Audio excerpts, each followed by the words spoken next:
में ये सोच रखते हैं कि मेरे जो मंथली सैलरी है उसमें से कुछ पैसे मैं सेव कर लूंगा और उसी को मतलब हर महीने सेव करते करते जब मेरी 40-50 साल हो जाएंगे, जब मेरा जॉब छूट जाएगा, मैं सीनियर सिटीजन हो जाऊंगा, तो वो जो भी पैसे मैंने अकाउंट में सेव किए हैं उसे ही मैं सेविंग की तरह ट्रीट करूंगा और उसी से अपना आगे का जीवन चलाऊंगा। दोस्तों, अगर आपकी ये स्ट्रैटेजी है तो मैं पहले बता देना चाहता हूँ कि बहुत ही गलत स्ट्रैटेजी है और आप इससे बहुत बड़े नुकसान में चले जाएंगे। अब दोस्तों, नुकसान में कैसे जाएंगे ये बात आगे करेंगे। तो दोस्तों, यहाँ पर सबसे पहली बात आती है दोस्तों इन्वेस्टमेंट को लेकर के। आपको इन्वेस्टमेंट जरूर करनी चाहिए, बिकॉज यार देखो, आप सोच रहे हो कि मैं आज से इन्वेस्टमेंट करना चाह रहा हूँ, लेकिन आपको नहीं पता है कि दोस्तों इन्वेस्टमेंट मार्केट में लगभग बहुत सालों से ही हो रहा है और जो भी लोग बहुत सालों से इन्वेस्टमेंट कर रहे हैं आज की डेट में वही करोड़पति है। आप कभी करोड़पति नहीं बन पाएंगे अगर आप इन्वेस्टमेंट नहीं करते हैं तो। और आपको विश्वास नहीं होगा दोस्तों कि आप या फिर आपके पापा दादा जिस भी कंपनी में काम करते थे वो भी कंपनी इन्वेस्टमेंट करती थी, तभी रिटायरमेंट के टाइम पर उन्हें या फिर आपको या फिर आपके पिताजी को, इन सभी लोगों को पैसा मिला है या फिर मिलने वाला है। तो दोस्तों, यहाँ पर बेसिकली बात आता है कि इन्वेस्टमेंट करे तो करे कहाँ पर। कोई भी नए आदमी के दिमाग में यही पहला बात आएगा कि यार हमें इन्वेस्टमेंट कहाँ करनी चाहिए। मार्केट में बहुत जगह इन्वेस्टमेंट करने के लिए आप लैंड पर कर सकते हैं, ज्वेलरी पर कर सकते हैं, RD FD मार्केट है, म्यूचुअल फंड से बहुत सारी जगह भाई साहब इन्वेस्टमेंट करेंगे। बट दोस्तों, यहाँ पर जो मेनली बेसिकली लोग इन्वेस्टमेंट करना चाहते हैं वो कुछ सिलेक्टिव प्लेस है, जैसे कि लोग बैंक पर ज़्यादा भरोसा करते हैं तो लोग RD वगैरह करते हैं, FD करते हैं। और आजकल के टाइम में म्यूचुअल फंड भी बहुत कॉमन होता जा रहा है और स्टॉक मार्केट अभी रेयर है, बट ये भी बहुत ज़्यादा डेवलप हो रहा है, लोगों को इंटरेस्ट आ रहा है स्टॉक मार्केट में भी। तो दोस्तों, बेसिकली इस वीडियो में बात करने वाले हैं कि RD FD और म्यूचुअल फंड, इन तीनों में से आपके लिए कौन सा हो सकता है बेस्ट। अब दोस्तों, इस वीडियो में आपको पहले बता देता हूँ कि ये वीडियो पूरा देखिएगा तभी आपका माइंडसेट क्लियर होगा और मैं इसकी गारंटी दे सकता हूँ कि आप जरूर क्लियर हो जाएंगे कि आपको कहाँ पे इन्वेस्टमेंट करना चाहिए। ये मैं आपको दावे से कर सकता हूँ। तो दोस्तों, ज़्यादा टाइम ना वेस्ट करते वीडियो को शुरू करते हैं। मैं आशुतोष, आप सभी का स्वागत है मेरे यूट्यूब चैनल पे।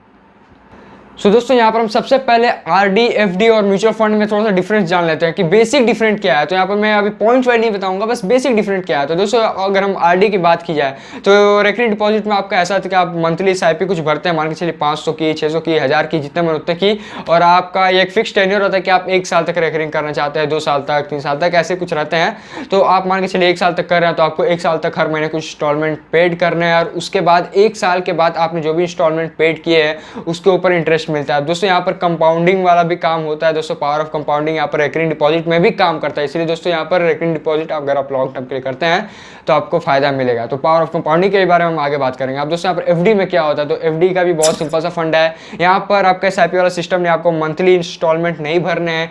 एक ही बार मान के चलिए कि आपके पास लाख, 2 लाख, 1 करोड़ जितना भी रुपया है, आप एक ही बार में मतलब बैंक में गए और बोले कि भाई साहब इसका FD कर दीजिए इतने सालों के लिए, और उसके बाद जो भी आपका प्रिंसिपल के साथ साथ जो भी इंटरेस्ट रहेगा वो आपको मिल जाएगा। बहुत ही सिंपल सा फंड है।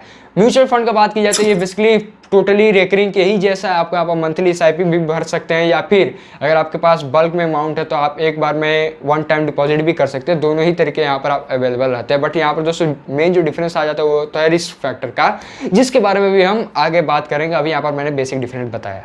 तो दोस्तों, यहाँ पर जो सबसे पहली पॉइंट आती है वो आती है रिस्क के बारे में कि भाई साहब हम आप इन्वेस्टमेंट का सलाह दे रहे हैं, थोड़ा सा रिस्क वगैरह के बारे में बताइए, पैसे डूब जाते हैं यार, मतलब आप बताते नहीं आप लोग। तो हाँ दोस्तों, मैं रिस्क के बारे में आपको सबसे पहले बताना चाहता हूँ। तो अगर हम RD में देखा जाए, रेकरिंग डिपॉजिट में, तो यहाँ पर आपको कोई भी रिस्क नहीं रहता है। यहाँ पर आप जिस टाइम आप अमाउंट डालने वाले रहते हैं, रेकरिंग खोलने वाले रहते हैं, आप उसी टाइम पता लगा सकते हैं कि आपका 1 साल के बाद आपको एक्जैक्टली कितने अमाउंट मिलेगा और या फिर कितना उसमें से कट के मिलेगा। बहुत थोड़ा सा TDS कटता है, बाकी आपको सब अमाउंट मिल जाता है। तो ये चीज़ आपको पता चल जाती है, मतलब आपका रिटर्न कितना वाला आने वाला, आपके पास पैसा, आपको सब कुछ पता रहता है, मींस यू नो एवरीथिंग। तो यहाँ पर रिस्क फैक्टर ना के ही बराबर होता है। अगर हम FD की बात की जाए तो यहाँ पर भी रिस्क फैक्टर ना के बराबर होता है, बिकॉज आपका बैंक के अंडर में है तो पैसा सेफ है। कोई बहुत बड़ा स्कैम होता है जो कि रेगुलरली नहीं होता है, आज तक तो किसी के साथ हुआ नहीं कि पैसे FD में डाले डूब गए। होता भी है तो 0.0001% होता है, तो मतलब ना के बराबर होता है, कोई रिस्क नहीं है। बट अब यहाँ पर बात आती है म्यूचुअल फंड की। तो दोस्तों, हाँ म्यूचुअल फंड में रिस्क तो है, बट दोस्तों किन लोगों के लिए रिस्क है। यहाँ पर अगर हम रिस्क की बात की जाए तो अगर आप एक लॉन्ग टाइम इन्वेस्टर है तो आपको रिस्क कभी नहीं होने वाला है। ये मेरा पर्सनल ओपिनियन है, क्योंकि देखो यार 10 साल 20 साल में मार्केट कभी भी डाउन सीधा नहीं जाता। अगर ऐसा होता ना तो पूरा का पूरा ये देश बर्बाद हो गया रहता। एग्जैक्टली एक बात ये दिमाग में डाल के चलो, हमारी कंट्री ये ग्रोथ करेगी और अगर इसकी ये ग्रोथ करती है तो हो सकता है 1 साल 2 साल मार्केट थोड़ा डाउन रहे, फ्लैट रहे या फिर नेगेटिव भी जाए, बट इतने लॉन्ग टर्म में मार्केट कभी फ्लैट नहीं रहता है। तो मेरे हिसाब से मैं अपनी तरफ से म्यूचुअल फंड को कभी भी आज तक मैंने रिस्की नहीं माना और मैं जितना हो सके उतना रिस्क लेने का ट्राई करता हूँ, बिकॉज मेरी एज अभी छोटी है। छोटा हूँ मैं, तो रिस्क मैं ले सकता हूँ। अब यहाँ पर बात आती है थोड़ा सा इंटरेस्ट की कि यार इंटरेस्ट कितना मिलता है। तो आरडी में दोस्तों आपको 6% से 8% तक मिलता है। अब दोस्तों यहाँ पर इंटरेस्ट रेट फिक्स कभी भी नहीं होते हैं, अप डाउन होते रहते हैं एफडी और आरडी के।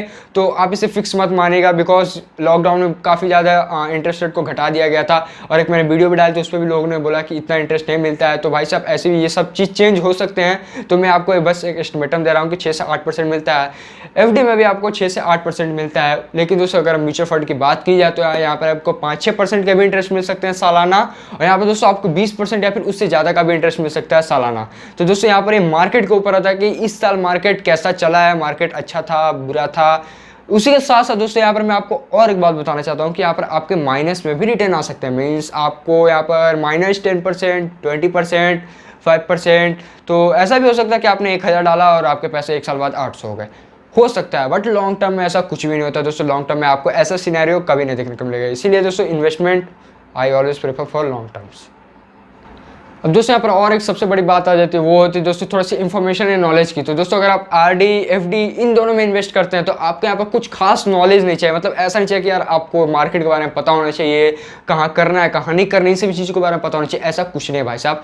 आप किसी भी बैंक में जाकर, बस थोड़ा सा अच्छा बैंक हो, नामी दामी बैंक हो, बस और क्या चाहिए, वैसे बैंक में जाकर आप कर सकते हैं। थोड़ा बहुत पता लगा दीजिए, नेट वगैरह पर भी पूछ वगैरह कभी कि भाई साहब किस बैंक में अभी एफडी के या आरडी के इंटरेस्ट सबसे अच्छे चल रहे हैं। तो ये बहुत ही एक सिंपल सा फंड है, कोई भी कर सकता है। बट दोस्तों म्यूचुअल फंड में आपका हर साल कुछ म्यूचुअल फंड अच्छे परफॉर्म करते हैं, और कुछ ऐसे म्यूचुअल फंड है जिन्होंने पहले अच्छे परफॉर्म किया वो बुरे परफॉर्म करते हैं। तो यहाँ पर आपको थोड़ी सी रिसर्च करनी पड़ती है। रिसर्च मैं बेसिकली पर्सनल बोलना चाहूँ तो मैं ग्रो ऐप से रिसर्च करता हूँ, बिकॉज यहाँ पर कई सारे मैंने मतलब म्यूचुअल फंड के ग्राफ्स वगैरह देख सकता हूँ, प्रोज एंड कॉन्स देख सकता हूँ, और कई सारे फीचर है, पी रेशियो वगैरह बहुत सारी चीज़ें मिल जाते हैं।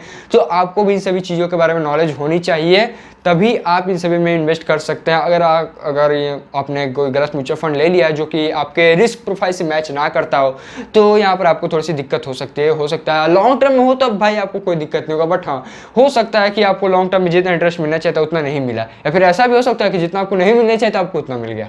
समझ रहे हो ना। तो यहाँ पर सिक्का दोनों तरफ का ही होता है। अब यहाँ पर बात आती है कि लॉन्ग टर्म के लिए कौन सा लें। तो दोस्तों मैं आपको बेसिकली लॉन्ग टर्म के लिए मैं एफडी कभी भी रिकमेंड नहीं करूँगा। मैं लॉन्ग टर्म के लिए हमेशा दोस्तों म्यूचुअल फंड या फिर आरडी रिकमेंड करता हूँ। रीज़न ये है कि अगर आप एक लॉन्ग टर्म के लिए मान के चलिए आप 10 साल तक इन्वेस्टमेंट करना चाहते हैं, तो लेकिन आपके पास एक ही बार इतने पैसे नहीं है, आपके पास 1 लाख रुपये है नहीं, आपकी सैलरी 10,000 रुपये है, आप जाहिर सा बात है कि आप महीना में 1000, 500, 2000 इतना कुछ SIP इन्वेस्टमेंट करना चाहते हैं। तो दोस्तों यहाँ पर क्या होता है कि आप जब रेकरिंग में पैसे डालते जाते हैं तो यहाँ पर दोस्तों पावर ऑफ कंपाउंडिंग वाला भी आपको मैजिक देखने को मिलता है। मतलब आप जो भी पैसे डाल रहे हैं मंथली बेसिस पर उस पर इंटरेस्ट काउंट हो रहा है। तो यहाँ पर दोस्तों होता क्या है कि मान के चलिए आपने 1 साल इन्वेस्टमेंट किया, आपके लगभग 500 करते तो 6000 का आप इन्वेस्टमेंट कर चुके हैं। उसके बाद दोस्तों 1 साल के बाद जो दूसरा साल का पहला मंथ आएगा, वहाँ पर दोस्तों क्या होता है कि आपने मान के चल के आपका तो 6000 पहले से इन्वेस्टेड है रेकरिंग अकाउंट में, तो आपका अब उस 6000 पर भी आपको इंटरेस्ट मिलेगा हर महीना। उसके साथ साथ जो 500 रुपये आप इन्वेस्ट कर रहे हैं वो भी यहाँ पर दोस्तों मिलता है। तो यही दोस्तों बात आती है कि आपको पहले साल के मुकाबले दूसरे साल में दोस्तों 2-3 गुना ज़्यादा आपको रिटर्न देखने को मिलता है। और ये जो 2-3 गुना वाला जो फंडा है ये हर साल बढ़ते जाता है, और एक ऐसा टाइम आता है जब आपके हर एक साल में आपका पैसा डबल होने लगता है। तो दोस्तों इसे बोलते हैं पावर ऑफ कंपाउंडिंग। समझ रहे हो। और दोस्तों यही चीज़ होता है म्यूचुअल फंड में भी, और मैं म्यूचुअल फंड को इसलिए रिकमेंड करता हूँ बिकॉज यहाँ पर आपको इंटरेस्ट रेट ज़्यादा देखने को मिलता है। तो पावर ऑफ कंपाउंडिंग काम करेगा। उसी के साथ साथ अगर रेट ज़्यादा होगा तो आपको रिटर्न ज़्यादा मिलेगा। तो मतलब आपको म्यूचुअल फंड में यहाँ पर रिटर्न ज़्यादा मिल रहा है। Now at the last we are talking about conclusion. तो थोड़ा सा कंक्लूजन वगैरह की भी बात की जाए कि भाई साहब तो अब हमें क्या करना चाहिए, थोड़ा सा बताइए। आपने तो बता दिया डिफरेंस, थोड़ा सा हम कन्फ्यूजन है इन्वेस्टर है। तो मैं आपको एग्जैक्टली मैं खुद का बताता हूँ कि मैं क्या करता हूँ। तो दोस्तों बेसिकली मैं स्टॉक में भी इन्वेस्टमेंट करता हूँ, तो मैं अपना स्टॉक का प्रोफाइल हटा के बताता हूँ कि और जो भी मेरे पैसे बचे हैं अगर उसे मैं 100% लेकर रखूँ तो मैं उसका कैसे करता हूँ। तो दोस्तों बेसिकली जो मेरा 100% जो भी टोटल पैसा उसमें से मैं दोस्तों 60% म्यूचुअल फंड में इन्वेस्ट करता हूँ। और म्यूचुअल फंड में भी अलग अलग टाइप की कंपनियाँ हैं, तो वो आप अपने रिस्क प्रोफाइल के हिसाब से अपना एक बना सकते हैं कि आपको किस टाइम पे रिस्क रखना है। अगर आप एक बहुत बड़ा रिस्क वाला कंपनी रख रहे हैं तो 2 नॉर्मल रिस्क का भी कंपनी रखिए, आप अपने हिसाब से बना सकते हैं।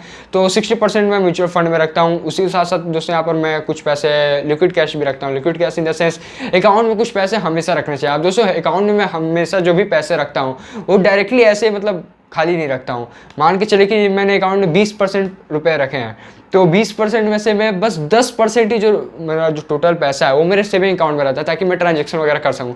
बाकी 10% दोस्तों मेरा सेविंग अकाउंट में भी इंटरनेट बैंकिंग के थ्रू मैं एफडी कर सकता हूँ। दोस्तों इंटरनेट बैंकिंग के थ्रू एफडी करने का फायदा ये है कि जब आप पैसे वो विड्रॉ करते हो तो आपको टीडीएस नहीं लगता, मतलब पेनल्टी यहाँ पर आपको नहीं देना पड़ता, तो ये एक फ़ायदा देखने को मिलता है। तो वो 10% मैंने एफडी कर दिए हैं और 10% अकाउंट पे हैं, तो क्या होगा ना कि वो रिटर्न एक अच्छा निकल जाता है। थोड़ा पैसे मेरे एफडी में भी है, उसके बाद जो और 20% पैसे बचे वो मैं रेकरिंग में थोड़े बहुत कर करके धीरे धीरे करके इन्वेस्ट करता जाता हूँ। तो दोस्तों यहाँ पर क्या होता है कि जो ओवरऑल मेरी जो रिस्क प्रोफाइल है वो काफ़ी ज़्यादा एक बैलेंस्ड रहती है, और यहाँ पर आपको ग्रीडीनेस शो नहीं करना है, लालच शो नहीं करना है। तो एक बहुत एक सिंपल सा जो मैंने ये जो आपको बताया ये 100% वाला फंडा, ये आपको सुनने में थोड़ा अजीब लगा, क्योंकि मैंने यहाँ पर स्टॉक को हटा दिया है, तो बहुत ही काफ़ी अटपटांग टाइप का आपको लग रहा होगा।